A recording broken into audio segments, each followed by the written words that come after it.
After thinking back to all the events in my life, I've come up with 4 important key events that really left an impact in my youth. So here we go. The first key event in my life was when my family and I moved into the house that I'm currently living in right now. I have lived in this house for pretty much my whole life, and I have so many great memories that I can share right now, but then the video would be an hour long, and I am not editing an hour-long video.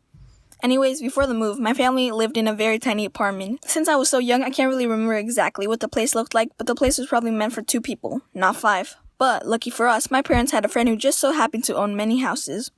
So my parents rented the place off his hands and moved over to our new house. Keep in mind, my sister and I had only known small apartments, so when we walked into the place where we were staying at for the next 10 years, we were blown away. It wasn't really a big house either, just your normal 2-story, 3-bedroom house, but to us, it was huge. This event in my life is probably the most important out of all 4, because this was like the turn of a new life for me and my family. Before I was born, my parents went through some hard times, but when we moved, it was only uphill from here on out. The second key event that happened in my life was when a little white dog showed up on our doorstep.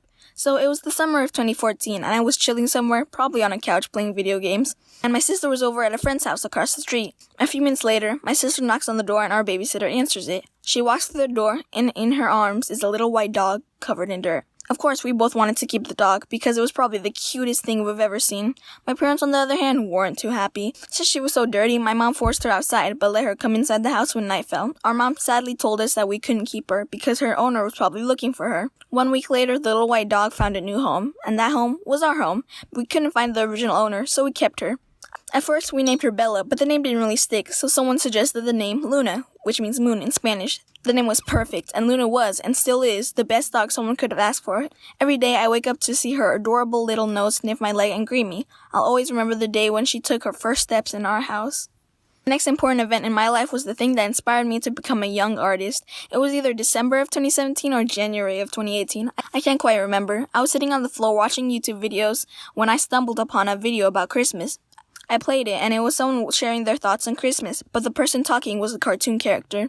I was intrigued because it wasn't really like a cartoon I've ever seen before. I really enjoyed the video and went to the creator's YouTube channel for more. The YouTuber's name was The Odd Ones Out, and he had more of these animated storytime videos. A few weeks later, I found another YouTuber who did the same thing, animation. Her name was JD Animations. Both YouTubers liked to draw and had very similar content. I loved how they combined storytelling and animation as if they were actually speaking to the viewer. Then I found another animator who made similar content, and another, and another, and another, and another, and another, and another, and soon I found a whole community of people doing what they love, drawing and telling stories. I started practicing drawing with pencil and paper and dove into animation on my phone. I started to get better and better, and I kept on practicing. This community of animators on YouTube inspired me to become an artist myself, and I still love drawing to this day. Then one day I wanted to take it to the next level and decided to buy a drawing tablet. And the final key event was when I received my very first digital drawing tablet. This event happened about 5 months ago. For those of you who don't know, a drawing tablet is a device where you plug the tablet into a computer and are to draw on it. The model that I got was the Huion Inspiroid H1161. I ordered it on Amazon and painfully waited until it came. The box arrived on my front doorstep. I was ecstatic. I excitedly but carefully opened the box. The tablet was a great size, and I started using it as soon as possible. It was a pen tablet, not a pen display, so it didn't have a screen. It took me a little while to get used to drawing while looking directly at a computer, but I got used to it very quickly. I fell in love with the tablet and drew on it all the time. I'm using it to draw this picture you see before you. It was my tablet, my creative escape, and it fueled my desire to become an animator even more.